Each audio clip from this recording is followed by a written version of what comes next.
우리에게 주시는 하나님의 말씀, 구약성경 시편 1편의 말씀 1절에서 6절의 말씀을 함께 봉독하겠습니다. 다 같이 일어나셔서 한 목소리로 봉독합니다. 시편 1편 1절에서 마지막 절까지의 말씀입니다. 시작. 복 있는 사람은 악인들의 꾀를 따르지 아니하며 죄인들의 길에 서지 아니하며 오만한 자들의 자리에 앉지 아니하고 오직 여호와의 율법을 즐거워하여 그의 율법을 주야로 묵상하는도다. 그는 시냇가에 심은 나무가 철을 따라 열매를 맺으며 그 잎사귀가 마르지 아니함 같으니 그가 하는 모든 일이 다 형통하리로다. 악인들은 그렇지 아니하며 오직 바람에 나는 겨와 같도다. 그러므로 악인들은 심판을 견디지 못하며 죄인들이 의인들의 모임에 들지 못하리로다. 무릇 의인들의 길은 여호와께서 인정하시나 악인들의 길은 망하리로다. 아멘. 오늘 우리가 함께 봉독한 말씀을 중심으로 복 있는 사람의 길이라는 제목으로 하나님 은혜를 주신 은혜를 함께 나누고자 합니다. 우리는 이미 2025년도 우리가 주님의 길로 행하리라, 하나님 앞에 주님의 길로 행하고 또 우리가 하나님의 말씀을 따라서 우리가 살아야 할 것을, 우리가 주님의 길로 행할 것을 계속해서 묵상하고 있습니다. 오늘 우리가 함께 읽은 이 시편 1편의 말씀은 시편 전체의 서론이자 전체 내용을 압축하고 있는 가장 중요한 본문 중에 하나입니다. 그래서 여러분, 헌법에도 전문이 있듯이 이 시편에는 우리의 모든 예배, 우리의 기도, 우리의 간구, 우리의 기쁨, 우리의 찬송과 우리의 탄식과 우리의 모든 것을 하나님 앞에 아리는 기도의 책인 동시에 또한 찬양의 책이고, 그리고 오늘 특별히 복된 삶의 길을 가르쳐주는 귀한 말씀이다 하는 것입니다. 그래서 오늘 이 말씀을 통하여 저와 여러분의 인생이 2025년도뿐만 아니라 참으로 주 앞에 복 있는 사람이 되시기를 주님의 이름으로 축원합니다. 정말로 복 있는 사람이 되어야겠다. 여러분 보세요. 창세기 1장 1절은 어떻게 시작되죠? 태초에 하나님이 천지를 창조하시니라. 신약성경 처음 마태복음 어떻게 시작되죠? 아브라함과 다윗의 자손 예수 그리스도의 세계라. 그런데 시편은 어떻게 시작되죠? 복 있는 사람은, 이렇게 시작되는 거예요. 복 있는 사람은. 여러분, 산상수훈을 보면 예수님이 마카리오이 복이 있도다, 심령이 가난한 자는 복이 있도다. 우리 성경에는 심령이 가난한 자가 먼저 나오지만 헬라어 성경의 원문을 보면 복이 있도다가 먼저 나와요. 마카리오이, 복이 있도다. 어떤 사람이요? 심령이 가난한 자. 복이 있도다. 어떤 사람이에요? 애통하는 자. 복이 있도다. 어떤 사람이에요? 마음이 온유한 자. 복이 있도다. 그 마음을, 사람들을 긍휼히 여기는 사람, 불쌍히 여기는 사람은 불쌍히 여김을 받고, 복이 있도다. 마음이 청결한 자.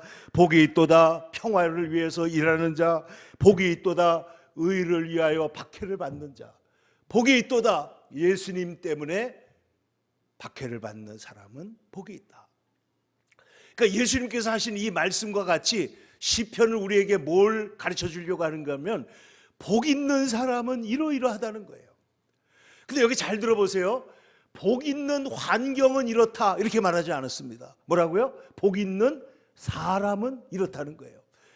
여러분, 지난 세기에 가장 유명했던 심리학 서적 중에 하나인 에릭 프롬의 소유냐 존재냐 하는 얘기가 뭐냐, 그냥 어렵게 썼지만은 쉽게 말하면 물질 중심으로, 소유 중심으로 살아가지고는 행복이 없고 존재 중심으로, 본질 중심으로 사람이 바로 되는 것이, 그게 진짜 인생이라는 거예요.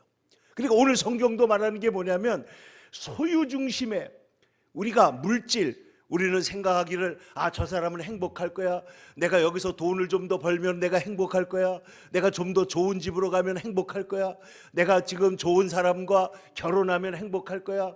뭐든지 여기서 내가 진급을 하면 내가 행복할 거야. 모든 조건을 바깥에서 행복이 오는 것으로 생각하고 있지만은 성경은 그렇게 말하는 게 아니에요. 예수님 그렇게 말씀하시는 게 아니고 복이 있도다 그 마음이 가난하여 하나님을 모실 수 있는 사람은 복이 있다는 거죠. 그 마음의 중심이 어떠하느냐 하는 것인데 오늘 시편의 말씀도 그와 같은 말씀이요. 특별히 오늘 시편의 말씀은 세 가지 하지 말아야 될 복 있는 사람이 하지 말아야 될 일을 말씀하신 다음에 한 가지 해야 될 일을 말하는데 그게 오늘 2절입니다. 하지 말아야 될 일은 뭐죠? 1절에 복 있는 사람은 악인들의 꾀를 따라가지 않습니다. 죄인들의 길에 서 있지 않습니다. 오만한 교만한 자들과 함께 그 자리에 앉아 있지 않습니다. 그리고 해야 될 일이 하나가 있는데 그게 뭐예요? 2절입니다. 오직 여호와의 율법을 즐거워하고 그 율법을 주야로 밤낮으로 묵상하는 자다. 그러니까 복 있는 사람의 태도는 전적으로 지금 뭐와 관련되어 있냐면은 성경과 관련이 있다는 거예요. 성경과. 복 있는 사람은 뭐와 관련이 있다고요? 성경과 관련이 있어요. 여러분, 마틴 루터가 종교개혁을 하고 이 세상을 완전히 다른 나라, 다른 곳으로 바꾸었는데 그 중에 가장 중요한 일이 뭐냐? 그가요 70일 동안에 그 탑 속에 들어가 가지고 성경을 번역한 겁니다. 독일어로. 엄청난 천재죠. 그 성경을요 집중해 가지고 7일 동안에 신약 성경을 전체를 다 번역해 버렸어요. 그리고 이 성경을 그 이전까지는 모든 성경은 거룩한 것이기 때문에 라틴어로만 읽어야 된다 이렇게 됐어요. 원래 라틴어로. 사실은 성경을 라틴어로 쓴 것도 아니에요. 구약은 히브리어고 신약은 뭐예요? 헬라어인데 이것을 70인역이라고 그래가지고 라틴어로 번역을 해놨는데 그 라틴어로만 읽어야 진짜 성경이다. 근데 이런 사람들이 지금도 있습니다. 어떤 사람이냐? 코라는 자기 나라 말로 읽으면 별로 소용이 없고 이거는 오리지널 그 아라비아어로 읽어야만 된대요. 예? 그래가지고 그 말로 그럼 그 말을 알아들어요? 못 알아들어요? 알아듣지도 못하는 거예요. 이상하게 울리는 그런 주문 같은 얘기만 반복적으로 듣는데 이렇게 종교가 기독교가 아니라 종교화되어 있었을 때 마틴 루터가 무엇으로 돌아갔어요? 말씀으로 돌아갔을 때 말씀 속에 있는 진리가 드러나고 말씀 속에 있는 생명이 드러나고 말씀 속에 있는 하나님의 원리가 드러나면서 인간들이 각성되고 새로워지고 변화되어서 이 세상이 완전히 복음이 전해지기 시작한 줄로 믿습니다. 그러니까 오늘 복 있는 사람은 뭐와 관련이 있다고요? 말씀과 관련이 있다는 거예요. 말씀. 오직 여호와의 말씀. 여러분 말씀을 알아야 기도도 될 줄로 믿습니다. 여러분 성경에 나오는 기도를 보세요. 모두가 다 하나님의 언약에 근거해 가지고 하나님의 성품에 근거해 가지고 하나님의 말씀에 근거해서 기도하는 것입니다. 다니엘이 말하잖아요. 우리가 하나님 앞에 나아가는 것은 우리의 공의를 의지하는 것이 아니고 오직 하나님의 은혜에 근거해서 우리는 기도합니다. 우리가 구원받는 것도 뭐예요? 이 말씀을 모르면 인간의 디폴트 기본값이 율법주의이기 때문에 항상 은혜는 저버리고 나쁜 것을 찾는 거예요. 악화가 양화를 구축하는 거예요. 그러니까 은혜는 버리고 율법으로 돌아간다는 거예요. 자유는 버리고 노예로 돌아간다는 거예요. 이게 인간의 기본적인 속성이다 하는 겁니다.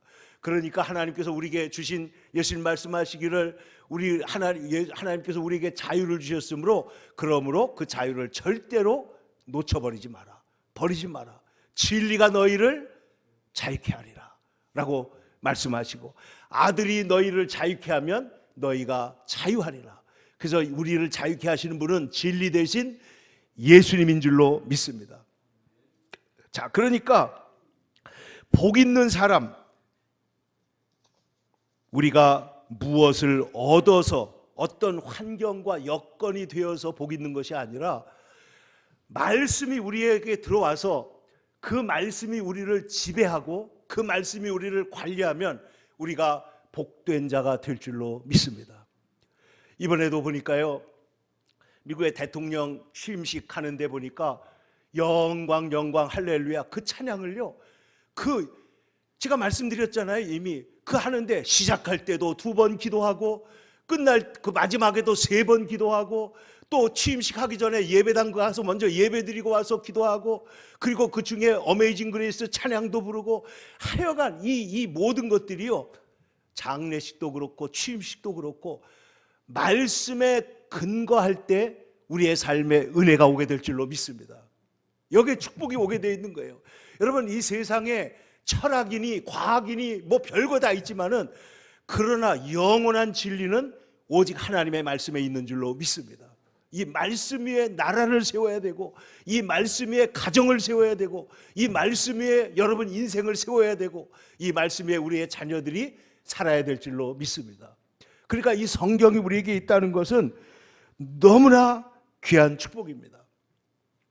여러분, 복 있는 사람이라고 할 때 이 복이라는 거는 행복을 가리키는 거예요. 행복한 사람은 누구냐? 이 행복. 근데 제가 오래전에 읽었던 칼 힐티의 행복론이라는 책이 있습니다. 아마 여러분들도 읽어보신 분이 있을 겁니다.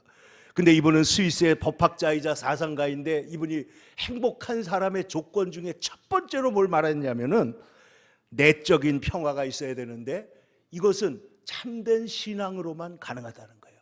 우리의 마음에 진정한 평안. 예수님께서 뭐라고 그랬어요? 너희는 마음에 근심하지 말라. 하나님을 믿으니 또 나를 믿으라. 내가 너희를 위하여 영원한 천국을 예비하고 너희들에게 주겠다고 말씀하시고 수고하고 무거운 짐진 자들아 다 내게로 오라. 그러면 어떻게 해요? 내가 너희를 쉬게 하리라. 내가 너희에게 주는 멍에는 쉽고 가볍다. 여러분, 어떻게 보면요, 우리가 주님께서 주시는 멍에는 말씀의 멍에밖에 없어요.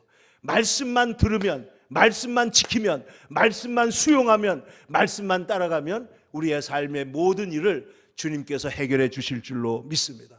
그러니까 이 말씀이 그렇게 중요하다는 거예요. 말씀이 세상을 바꾸는 거예요. 말씀이 미국 같은 나라를 만드는 거예요. 말씀이 종교개혁을 일으키면 세상을 바꾸는 거예요. 그러니까 여러분, 이 성경 말씀이 얼마나 소중하냐를 여러분 잊어서는 안 된다는 거예요. 근데 우리 성경은 말하기를 그 말씀을 뭐 하는 사람이라고요? 즐거워하는 사람이에요. 말씀을 어떻게 해요? 좋아해야 돼요, 여러분. 근데 여러분, 말씀이 억지로 좋아해야 된다고 좋아집니까? 그건 아니죠. 어떤 사람은 성경 읽기만 하면 졸리는 사람도 있고 그럴 수 있지만은 여러분, 말씀의 은혜의 눈이 뜨이게 되면요, 성경 말씀처럼 재밌는 게 없어요. 여러분, 성경은요, 읽을 때마다 새롭습니다. 읽을 때마다 새로워요. 여러분, 세상에 아무리 좋은 유행가도 그 유행가는 한 10번, 100번 듣다 보면 그 다음에 어떻게 돼요? 질리니까 또 새로운 유행가가 나옵니다. 그러니까 유행가 부르는 사람들은 망하지 않겠더라고요. 왜냐하면 사람들은 항상 새로운 유행가가 필요하니까 계속 유행가. 근데 여러분, 우리가 잘 아는 고전적인 찬양들, 음악들, 그레고리안 찬트라든지 흑인 연가라든지 아니면 바하의 음악이라든지 이런 거는 들으면 들을수록 깊은 맛이 나요. 그런데 이 성경은 세상의 다른 책과 완전히 다르기 때문에 성경은 읽으면 읽을수록, 들으면 들을수록 이 말씀이 다윗이 말한 것처럼 주의 말씀은 꿀송이보다 더 답니다. 여러분, 주의 말씀, 주의 은혜를 맛보아 알게 되시기를 바랍니다. 이 말씀 속에는 하나님의 사랑이 있고 하나님의 위대한 섭리가 있고 하나님의 위대한 하나님의 인도하심이 있기 때문에 듣는 사람의 마음을 벅차게 하고요, 이 마음을 바꿔놓는 거예요. 그 은혜 앞에서 그 완전히 엎드리고 하나님의 거룩하심 앞에서 엎드리는 거예요. 그래서 옛날에 이스라엘 사람들은 성경을 필사하는데 여러분, 그리고 처음에 있잖아요, 이 마틴 루터 시대에 결정적으로 복음이 전 세계로 퍼져간 이유 중에 하나가 뭔지 아세요? 그때 구텐베르크가 뭘 발명해요? 인쇄기를 발명합니다. 인쇄. 딱 맞아 떨어진 거예요. 그래서 성경을 최초로 인쇄를 해가지고 이 성경을 보급하기 시작하는데 얼마나 세상으로 퍼져나가는지. 여러분, 그 이전에 70인역 이런 성경들 이렇게 사본들이 발견되는 게 있는데 그 당시에 로마 황제들 중에 예수 믿는 사람들이 많이 생겼잖아요. 그래가지고 성경을 사람들 전문 필사자들을 두고 필사를 한 거예요. 그게 지금 사회사본이라든지 이런 데서 성경들이 많이 나오는데요. 이 성경을 적을 때 얼마나 정성을 다했느냐. 여러분도 집에서 성경 필사하는 분들 있죠? 그런데 이 이스라엘 사람들은 한자 한자 그거를 아주 정교하게 적어 놓는데 저희 아버지가 글씨를 아주 반듯하게 쓰거든요. 지금도 보면 그 성경을 필사해 놓은 걸 보면 꼭 인쇄해 놓은 것 같이 그렇게 써놨어요. 그런데 이스라엘의 그 서기관들은 어떻게 했냐? 성경을 쓰다가 하나님의 이름이 나오면 이거는 너무나 거룩한 일입니다. 그래서 나가서 회개하고 죄를 씻고 목욕하고 와서 그 글자를 쓰고 그 다음에 또 가다가 하나님 이름이 나오면 또 멈추고 가가지고 목욕하고 기도하고 와서 쓸 정도로 성경을 거룩하게 대했단 말이에요. 성경을. 이 말씀은 하나님의 말씀이다. 이 말씀이 있는 살아있는 하나님의 계시의 말씀이다. 여러분, 거듭 강조합니다. 우리가 행복하게 되는 길은 어디 있다고요? 하나님의 말씀을 좋아하고 그 말씀을 묵상하는 데 있다는 거예요. 여러분, 이 세상에 우리의 입맛, 우리가 좋아하는 것들 어떤 것보다도 여러분 하나님의 말씀을 좋아하는 사람이 되기를 바랍니다. 여러분, 공자는 무슨 말을 했죠? 배우고 익히는 것이 세상에서 가장 큰 행복이라고 그랬어요. 근데 우리는 그냥 배우고 익히는 게 아니라 뭘 배우고 익혀요? 하나님의 말씀을 배우고 익힌다는 거예요. 그러니 이보다 더 귀한 일이 어디 있겠느냐 하는 것이죠. 성경에서 말하는 복은 영원한 복입니다. 이 에쉐르라고 하는 성경 해피니스 혹은 블레스드네스라고 하는 이 말은 영원한 복이에요. 영원한 하나님의 복이고 이 복은 전체적인 복이에요. 홀, 아주 온전한 복이라는 거예요. 온전한 복. 그러니까 이 복이 자, 예수님께서 말씀하실 때에는 심령이 가난한 자, 애통하는 자, 마음이 청결한 자, 주로 내면적이고 영적인 것을 말하면서 마지막에는 거꾸로 핍박을 받는 자가 복이 있다 그랬잖아요. 주님을 위해서 핍박받는 자, 의를 위해서 박해를 받는 자가 복이 있다. 여러분, 우리는 의를 위해서 싸우는 대신에 비겁하게 도망가는 사람이 얼마나 많아요. 그런데 그러한 시점에 우리가 의를 위해서 목소리를 내고 의를 위해서 살아가면 그것이 우리에게 삶의 위대한 복으로 바뀌게 될 줄로 믿습니다. 그거를 몸으로 증명한 사람이 누구냐? 그게 바로 루터예요. 루터. 그 당시에 루터는 1500년 된 전 세계를 사로잡고 있는 로마 교황청과 싸운 거예요. 그 싸움이 됩니까? 절대 안 되는 싸움이에요.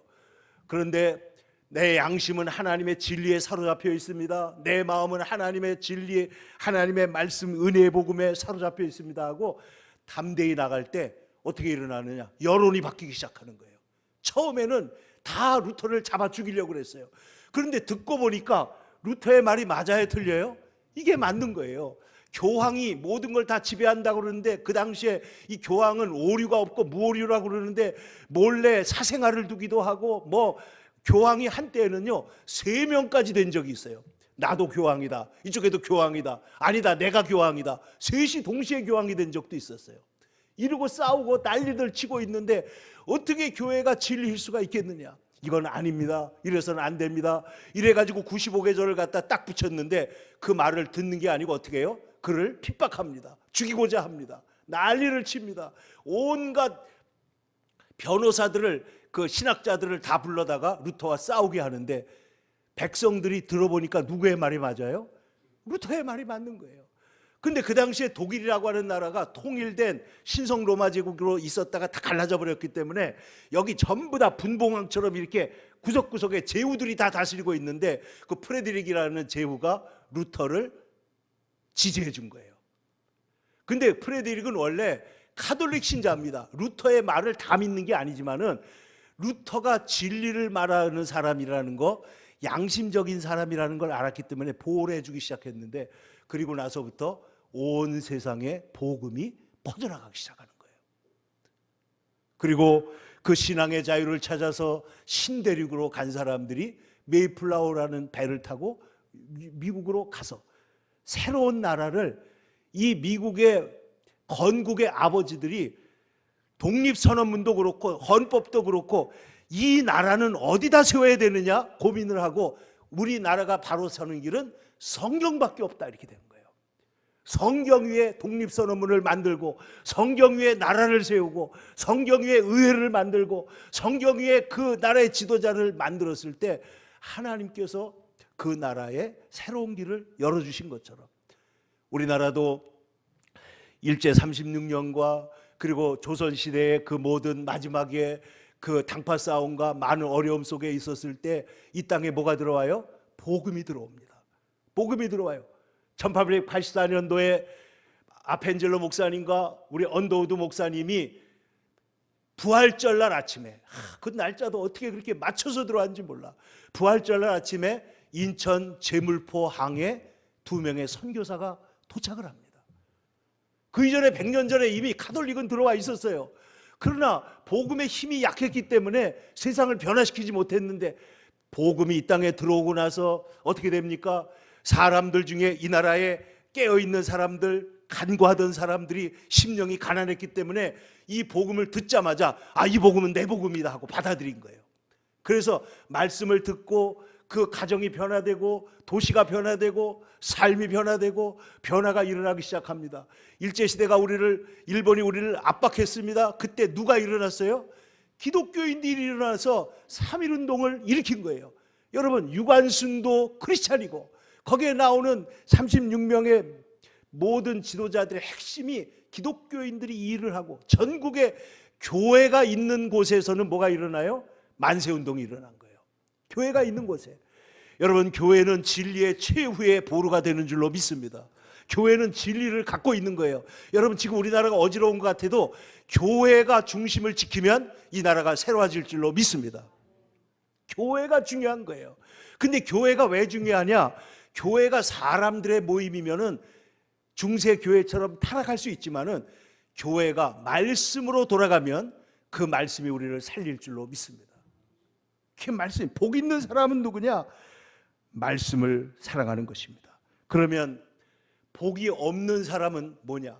오늘 성경에 보면 악인이 나옵니다. 악인의 꾀를 따르지 않는다. 악인과 죄인과 오만한 자가 나오는데, 여기에 악인과 죄인과 오만한 자가 어떤 것이냐? 3가지로 말했는데, 복 있는 사람은 누굴 따라가지 않아요? 악인의 꾀를 따르지 않습니다. 여러분, 이것이 왜 제일 먼저 나오느냐? 이게 가장 근본적인 문제이기 때문에 그래요. 여러분, 양은 누굴 따라가요? 목자를 따라갑니다. 근데 목자가 아닌데, 여러분 옛날 동화처럼 이리가 와가지고 자기를 엄마로 가장을 해가지고 오면 어떻게 해요? 어린아이들이 그 목소리를 듣고 문을 닫아버리고 열어주지 않는 거예요. 그 동화 속에서는 나중에 이 이리가 얼마나 교활한 놈인지 목소리를 변화시켜가지고, 또 손가락에다 뭐예요? 밀가루 바르고 와가지고 이렇게 해가지고 내가 엄마다. 그 목소리가 왜 그래? 지금 내가 목이 너무 쉬어가지고 그러는데 내가 엄마 맞아 하고 문을 열어주자마자 어떻게 해요? 잡아먹잖아요. 근데 이 동화 속에서는 이게 사실 해피엔딩이죠. 사실은 엄마가 와서 그 잠들어 있는 이리의 배를 갈라가지고 어떻게 해요? 새끼를 다 구원해내는 거예요. 갈라서. 우리 주님이 그렇게 하는 거예요. 그런데 보세요. 아담과 요셉을 한번 생각해 보세요. 여러분, 아담과 하와가 누구의 말을 따라갔어요? 하나님 말이 아니고 마귀의 말을 따라갔습니다. 이것을 먹으면 지혜롭게 되고 복을 받고 하나님처럼 되리라고 생각하는데, 그게 지금 누구의 꾀를 따라가는 거예요? 악인의 꾀를 따라가는 거예요. 근데 오늘날에도 많은 사람들이 어떤 거는 이데올로기의 이름으로, 어떤 거는 진영의 이름으로, 어떤 거는 무슨 이름으로 우리를 악인들의 꾀임이라는 게 지금 있습니까? 없습니까? 너무나 많은 거예요. 이 길로 가면 돈 번다. 이 길로 가면 너희가 잘 산다. 이 길로 가면 세상이 뒤집어질 거다. 이 길로 가면 어떻게 될 거다. 그런데 오늘 성경은 말하기를 복 있는 사람은 악인들의 꾀를 어떻게 한다고요? 따라가지 않습니다. 그럼 뭘 따라가는 거예요? 우리는 예수님만 따라가는 줄로 믿습니다. 예수님을 따라가는 거예요. 예수님을 따라가면, 예수님은 길이요 진리요 생명이기 때문에 예수님을 따라가면 평안의 삶이 나타나고, 예수님을 따라가면 참된 진리를 갖게 되고, 예수님을 따라가면 영원한 생명을 얻게 되는 줄로 믿습니다. 그러니까 예수님을 따라가는 거예요. 악인의 꾀를 따라가지 마라. 악인의 꾀를 따라가지 마라. 여러분, 말씀을 듣고 깨닫는 자, 예수님께서 뭐라고 그랬느냐? 마태복음 13장 16절에 너희 눈은 봄으로 너희 귀는 들음으로 복이 있도다. 우리가 누구의 말을 들어요? 하나님의 말씀, 예수님의 말씀을 보고 들음으로 복이 있다는 거예요. 왜? 믿음은 뭐에서 나요? 들음에서. 들을 때 뭘 들어요? 들음은 하나님의 말씀을 들을 때 믿음이 생기고, 믿음이 생기면 그 길이 우리의 승리의 길이고 하나님 나라 가는 영원한 축복의 길이기 때문에, 그러니까 결국 어디에 갈려 있느냐? 말씀에 귀가 열리는 것이 중요한 것이죠. 여러분, 예수님이 여러 번 말씀하셨잖아요. 들을 귀가 있는 자는 들어라. 저는 이 말씀이 너무 중요하다고 생각해요. 아무리 말을 해도 우리가 요즘에 팩트냐 또 아니면 이게 사실이냐 아니면 아니냐 이 얘기를 끊임없이 하잖아요. 그런데 아무리 들려줘도 들을 귀가 없으면 들어요, 안 들어요? 안 들어요. 안 들어요. 이거는 결국 들을 귀가 열린다는 거는 영적인 문제입니다. 영적인 문제예요. 들을 귀가 열려야 사실이 눈에 보이는 거예요. 진리가 눈에 보이는 거예요. 그래서 우리가 눈에 보이게 되면 그 길을 따라서 움직일 때 세상이 바꿔질 줄로 믿습니다. 예수님께서 말씀하십니다.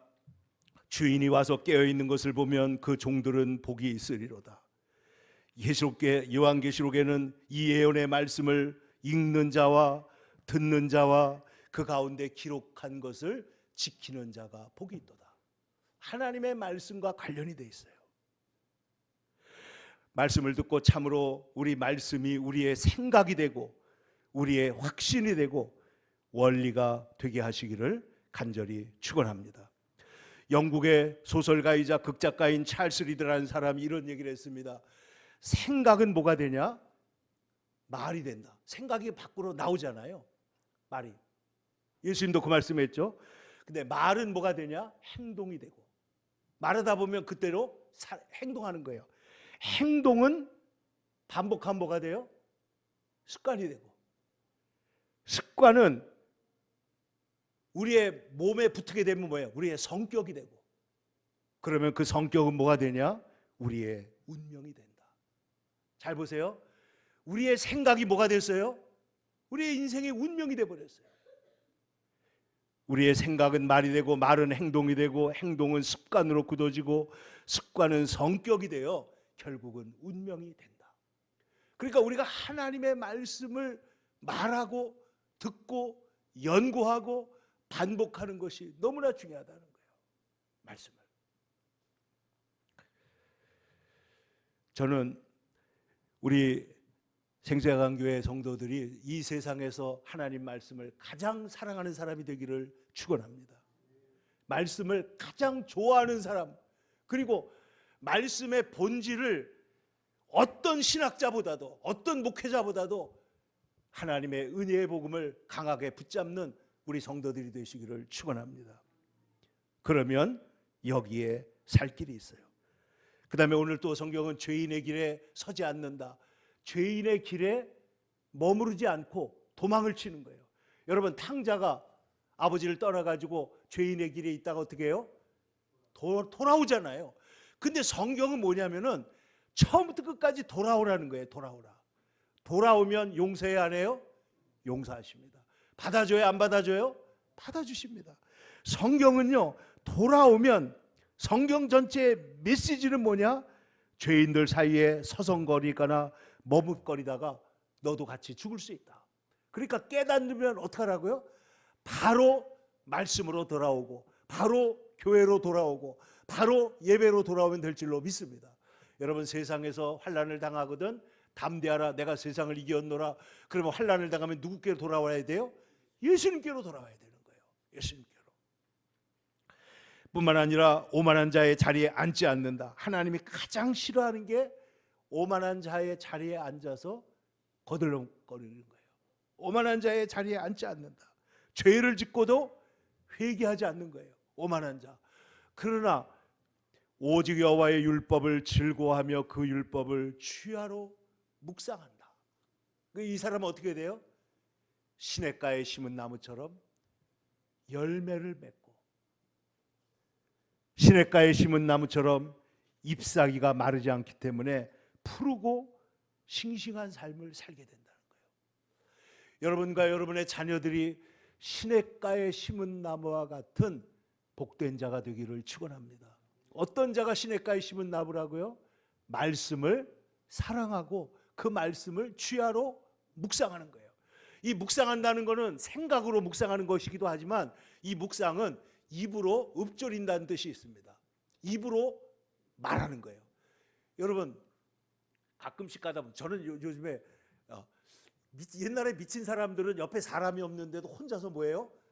막 말하고 중얼거리고 심지어는 뭐 길거리에서 보면 막 싸우는 사람이 있어요. 아무도 듣는 사람이 없는데.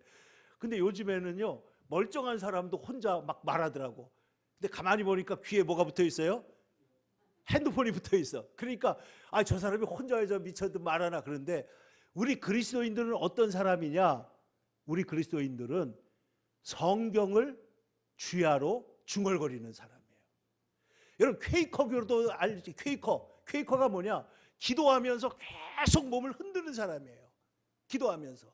이스라엘 사람들을 보세요. 통곡의 벽에 가가지고 이렇게 손대고 앞뒤로 계속 흔들잖아요. 앞뒤로 흔들면서 기도합니다. 우리 기독교회는 뭐 하는 사람이냐?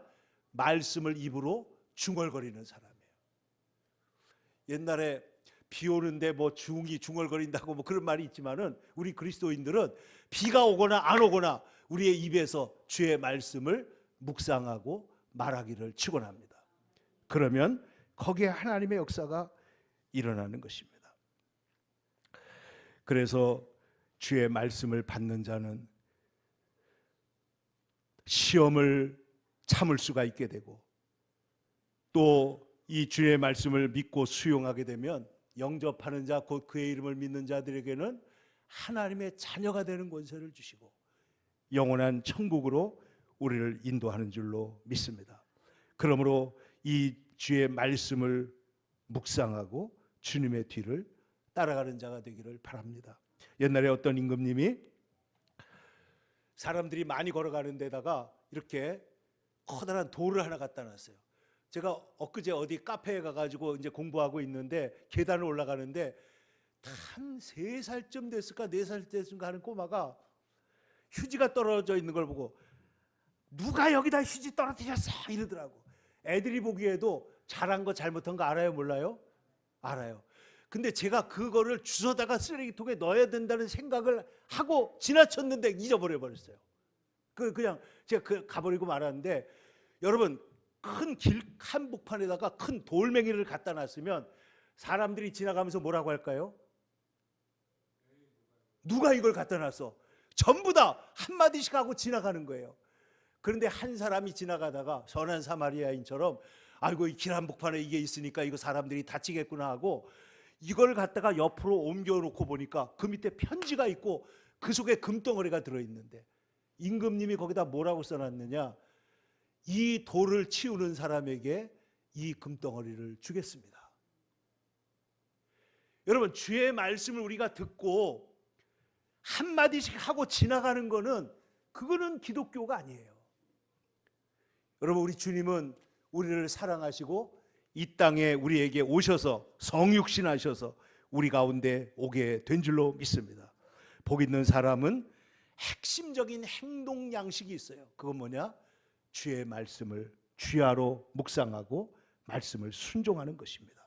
그러면 하나님께서는 그의 길을 인정하신다 그랬어요. 하나님이 인정하시면 좋아요 안 좋아요? 이거보다 좋은 게 없잖아요. 그러나 악인의 길은 어떻게 돼요? 망하리로다.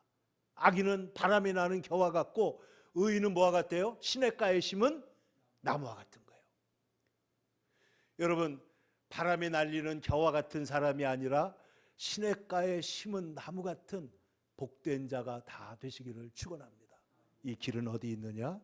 그 길은 말씀에 있고 예배에 있고 이 성전에 있는 거예요. 여러분, 주님의 말씀을 사모하고 따르며 이 한 해 동안 주님의 은혜 가운데 큰 은혜의 승리가 있기를 간절히 축원합니다. 기도하겠습니다. 거룩하신 아버지 하나님, 오늘 우리가 시편 1편의 그 150편 가운데 처음에 주님이 설치해 두신 복 있는 사람은 이러하다고 하는 말씀을 우리가 들었습니다. 주여, 2025년도에는 어느 때보다도 주의 말씀을 사모하고 말씀을 가까이 하고 주님과 함께 나아가는 자가 되게 하여 주시옵소서. 이 말씀을 좋아하고 주야로 묵상하는 주의 백성들이 되게 하여 주옵소서. 사랑 많으신 예수님의 이름으로 기도 올리옵나이다. 아멘.